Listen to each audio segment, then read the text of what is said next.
Hi. Now, if you're watching this video, I'm going to assume you know what the F-35 is, and I don't need to go into its history or the difference between the different variants and that kind of thing. You also probably know that the thing's been very controversial for a long time. One reason is because it's just fabulously expensive. The whole thing, all the development costs and everything, it's cost the U.S. trillions of dollars. It'll continue to cost the U.S. just an ungodly sum of money. Plus, the thing's been plagued with problems, mechanical problems, software glitches, that kind of thing. And from time to time, you'll read that, oh, guess what? The F-35 fleet has been grounded for reason X, Y, or Z. That being said, countries keep buying the F-35, and not without reason. It's a good plane. So, but how good is it? And how do we think about, should we think about the F-35? What I'm going to do in this video is I want to talk about the F-35's relative merits. There's really only one thing that it has going for it that makes it clearly a good choice, at least for some countries and for some uses. Also, if you're European, and I know that a lot of you actually are Europeans, I would insist that you think your country should think twice before buying the F-35. In that case, it's not because of the plane per se, but because of, frankly, issues having to do with policy and the need for Europeans to invest more in their own defense industry. My name is Michael Shurkin, and welcome to my YouTube channel, Pax Americana, a conversation about world affairs, global conflict, military strategy, and anything else that happens to be on my mind. Now, perhaps the first thing I need to talk about is the price, right? So, yeah, the F-35 is expensive. The cheapest is the F-35A. That's the version that most air forces buy. That costs about $85 million per plane.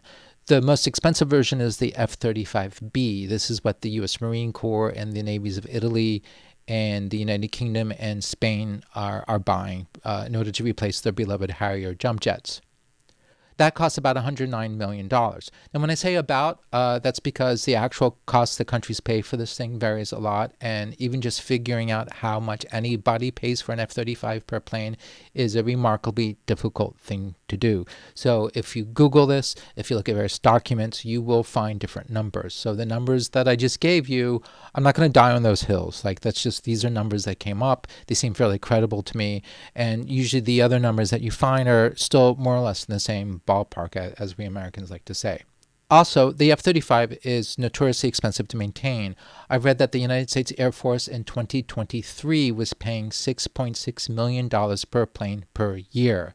I could not find comparable figures for the other F-35 variants, but I'm going to guess that the F-35B, at least because it's a much more complex thing, probably costs even more. But here's the surprising thing. No doubt, thanks to economies of scale, the F-35 is actually cheaper than at least one of its European competitors, the Eurofighter Typhoon, and it's possibly even more expensive than the French Rafale. It's about as expensive as the latest version of the F-15, known as the F-15EX, and more expensive than the latest version of the F-16, which is referred to as the F-16 Block 70, 72. 70/72, that's how it's often written up, and it is more expensive than the Saab Gripen, but it's not astronomically more expensive than the F-16 or the Saab. The reason why the European competitors, these other planes, are so expensive, like the Eurofighter or the Rafale, again, it has to do with economies of scale. They're locked in this catch-22. Because they're expensive, people don't buy many of them, but they're expensive because people don't buy many of them. So now this is why American manufacturers have a tremendous advantage over European manufacturers, which is that if they can get a contract with the United States military, which buys enormous numbers of them, that enables them to escape that catch-22. Now, if somebody was buying Rafale in the same numbers as people were buying F-35s, I bet they would be significantly cheaper, or the Eurofighter Typhoon, or the Gripen, etc. So if we begin with this understanding that the F-35 in real-world terms is about as or not significantly more expensive than its European competitors, should countries buy it rather than the competitors? Well, as with all things, it depends. So the F-35 has two distinct advantages that I like to refer to as party tricks. The first, of course, is stealth, and then the second is what they often refer to in the literature as stuff like data fusion or information fusion. Let me explain. Stealth does not mean invisible. Stealth refers to technologies that emerged in the 1990s. It means that it's more difficult to detect, identify, or to track on radar. This is done by carefully designing the shape and the contours of the plane and coding it with some sort of high-tech something or other that absorbs radar. And also it means that you have an internal weapons bay, so you can put all your bombs and missiles inside this internal weapons bay rather than strapping them under the wings. That's very important, because if you strap stuff under the wings, this makes the whole thing much easier to detect on radar. Now, stealth really is a big deal, and obviously having this tech is better than not. So all things being equal, if you've got a choice between a car with stealth, a plane with stealth versus not stealth, go for the one with stealth, right? It's great. It's an intrinsically good thing if enemy air defenses have a hard time seeing you, tracking you, and locking their missiles onto you. And this is true both for ground-based air defense radars, but also the kinds of radars that enemy aircraft have. I mean, it's a real advantage in air-to-air combat if your enemy can't see you. I mean, so you need to keep in mind that these days air-to-air combat is not about, like, in the movies. I remember growing up as a kid watching Baba Black Sheep, right, with the F-4U Corsairs, and you maneuver around with your stick, right, and then you try to get behind the bad guy, and then you press the button or whatever it is, and you fire your machine guns at the bad guy. That's not at all how it works these days. These days, it's really all about having radars that detect the enemy, ideally well before they detect you, and being able to lock your precision guided missiles onto them, and then you release those missiles, you fire them, and then they go and they destroy the plane. And ideally, all of this should happen even before you even see the enemy, and certainly before they see you. The term that people use is beyond visual range, or BVR.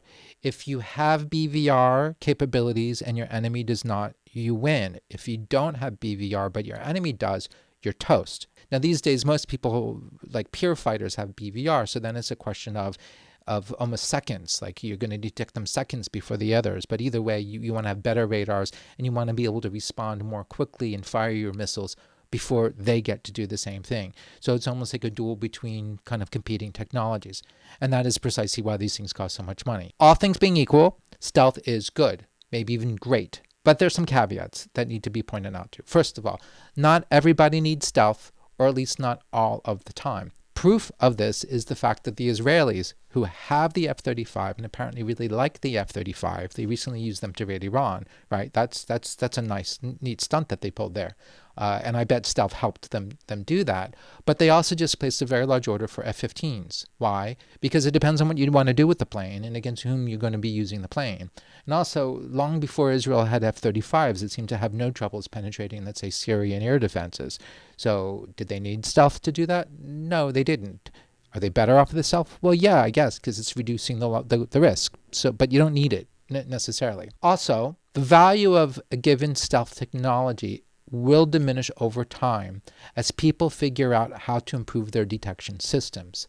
I have read that the Chinese already are building such things, and I don't know how well that technology works. I don't know how much easier it is for them to see stealth planes, American stealth planes. I really don't know. But I am confident that over time, their ability to detect stealth, to see stealth planes, is only going to improve. And it's just a classic case. We've seen this through the history of warfare, that if you develop as an offensive capability evolves and gets better, then in reaction, the defensive capabilities evolve. So there's always a sort of this kind of competition between the two. It's just the way of the world. This is how this happens. As I said, the F-35 is a second-party trick, which is what they call data fusion or information fusion, or however you refer to it. As I said before, these days air combat is about getting information from sensors, sharing that information over a network, and flowing it to the pilots and to the weapon systems. Everything has to be integrated. So the plane has to be integrated with all the different weapon systems, right? Because the weapon systems need data in order to lock on and go after a bad guy, and integrated with the radar and integrated with other people's radars. This is all important. In the old days, World War I and World War II, winning in air combat was all about the maneuverability of the plane itself and the skill of the pilot. Today, it's all about data, computers, software, gigantic piece of software, probably the most expensive part of a modern combat plane, and of course the sensors, the radar. It doesn't have to even be your radar, it might be other people's radars or whatever it is, and all this information has to flow and be shared and be used and captured and optimized as quickly as possible. That's the idea. The F-35 is perhaps the only current Western fighter built from the ground up around these information systems, which means that it manages information, data fusion, better than the rest. Great, right? Honestly, I'm not so sure. First of all modern combat jets do this. The difference is that other Western combat jets have been essentially modified or retrofitted with this kind of information technology, whereas the F-35 was built around and was built to do this thing. The other Western combat jets are therefore described as 4.5 generation fighters, whereas the F-35 is often referred to as a 5th generation fighter. The difference is that 4.5 generation fighters are basically 4th generation fighters, the stuff that was designed and built in the 70s and 80s, that have been modified to narrow the gap between them and what the F-35 is now. So thus the OG F-16, which came out in the 1970s, had some information tech, but not a lot. I mean, its real selling point originally was that it was very, very maneuverable, and it was a superb dogfighter. Each iteration of the F-16 and everything else got more and more tech, and eventually it got what I referred to earlier as BVR capabilities. The most recent F-16, the Block 70, is stuffed full of high tech. It is radically better than the OG F-16 of the 1970s, and it's also, of course, a lot more expensive. One might presume that there nonetheless remains a gap between what the newest 4.5 generation fighter planes can do, right, these super heavily modified things that have been retrofitted and stuffed full of all sorts of tech, and vis-a-vis data fusion and systems integration, and what the F-35 can do. My question then is, how big of a gap remains, and does it even matter? One way I like to think of it is the difference between Macs and PCs. And if you like or don't like this analogy, please feel free to comment on in the comments, add to the comments, because I hesitate when I say this, but I'm going to go with it anyways. Here in this comparison, Macs are like the 5th generation planes, the F-35, whereas PCs are modern PCs, contemporary PCs are basically 4.5 generation planes.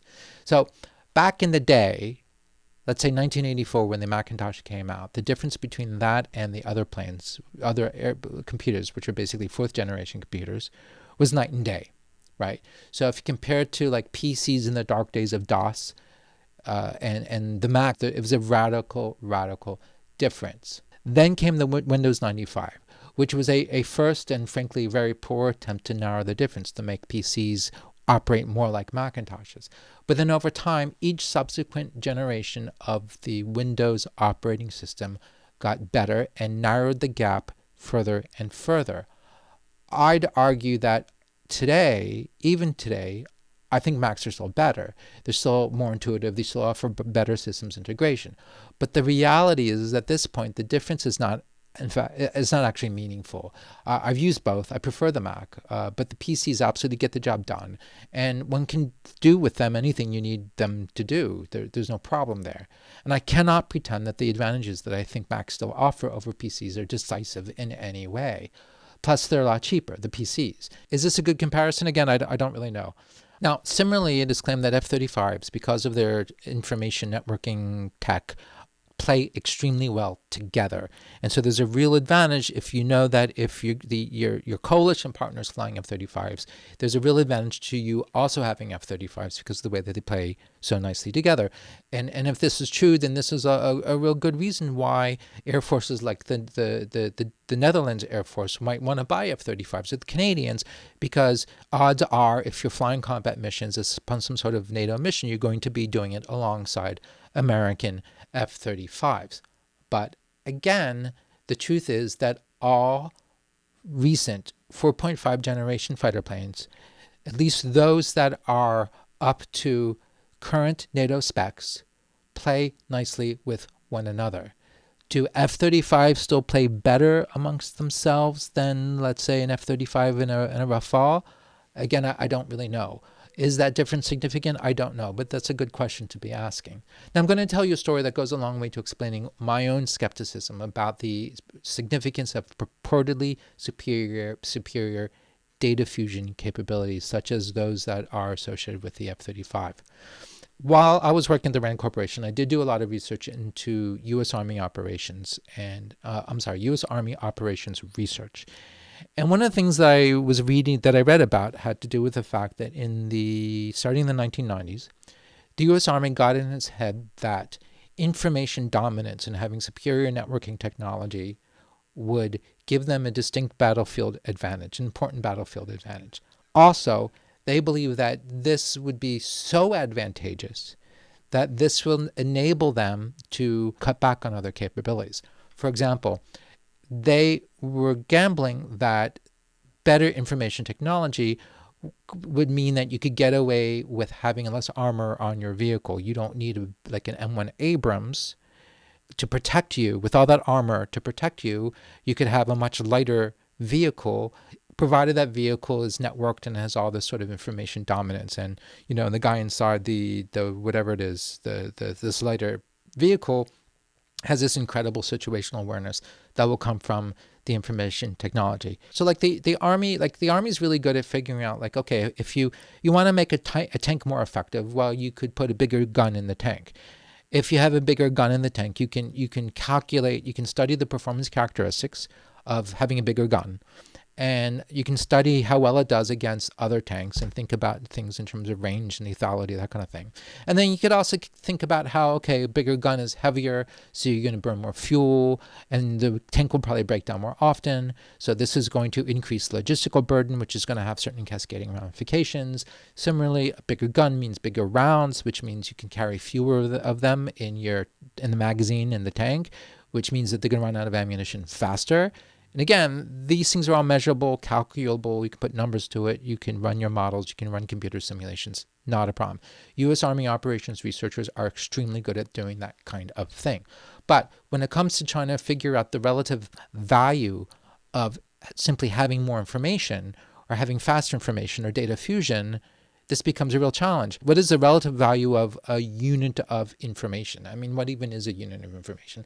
And as best as I could tell, the U.S. Army operations research people completely failed to do this because it's almost impossible. Everybody agrees that more is better, but how much better, and doesn't make any meaningful difference. Let's get back to fighter planes and the difference between the F-35 and the 4.5 generation fighter planes. Every one of the F-35's Western competitors, we're talking the Eurofighter, the Rafale, the most recent F-15 and F-16, and the Gripen, every one of them can do at least one thing better than the F-35. Now, what are these things? Well, some of them are faster. And when I say faster, I mean both in terms of their top speed and also what they call supercruise. And supercruise is your ability to sustain supersonic flight, ideally without having to use your afterburners, because every time you touch your afterburners, you're going to burn just a whole lot more fuel. Some of these planes can fly slower, which actually is an advantage for things like ground attack. Some of them are more maneuverable. Some of them have greater ranges. Some of them can carry heavier payloads. Some of them have at least one superior subsystem. Maybe it's got better radar, or maybe it can be armed with better air-to-air missiles, or something like that. The Saab Gripen has a party trick of its own, which is that Saab designed it to have no problems with runways that are less than optimal. I believe that the idea was that the Swedes wanted to be able to operate these things from roads. So that can be very useful. It all boils down to the question of how important is stealth to the user relative to all these other things. And as I said, like, look, the Israelis keep buying F-15s. Why do they do that? Well, because the F-15s have much greater ranges than the F-35 and can carry bigger payloads. Sometimes that's just the ticket. That's what you want. But now let's talk about Europe. I'd urge Europeans to think twice about buying American. Europe needs to invest in its own defense industries, and the best way to do that is by buying their own stuff. So buying Rafale or Eurofighter or Gripens keeps the defense industries alive, and better yet, it helps those manufacturers retain technical know-how and to innovate and to keep up. Also, buying American weapons often comes with certain political liabilities because the United States government likes to keep strict control over what you actually do with the weapons you buy from the United States and who gets to maintain it, that kind of thing. This is especially true for the F-35, in part because of the sensitivity of some of the technology, and also because a lot of the technology is proprietary. And to a degree much greater than with other aircraft, purchasers of F-35s are dependent on the manufacturer for maintaining the planes. So if it breaks down, you're more likely to have to call Lockheed to come and do the work for you, or perhaps you even have to send it back to Lockheed. My feeling is that unless one is certain that the F-35 stealth capability, which is really, it's the one thing that distinguishes it from all the rest, unless they're convinced that you really need that, or it's going to make a significant difference, that this is something that you really value, one should buy European-made 4.5 generation fighter planes and then wait for the 6th generation planes that the Europeans are working on. And obviously, the more 4.5 generation planes Europeans buy, the lower the cost of those 4.5 generation planes. So then the prices of the Rafale and the Eurofighter and the Gripen then come down. If you like this video, please like and subscribe, and check out in the description down below. I put in my addresses for if you want to find me on LinkedIn or Twitter. So my website, michaelshirkin.com, and my Substack, which is also called Pax Americana. I've got a link for that. And if you have any strong views one way or the other about F-35s, or whether or not I'm totally wrong, Shirkin, you're full of crap, please feel free to comment below. Thank you very much, and I look forward to seeing you in the next video. Bye-bye.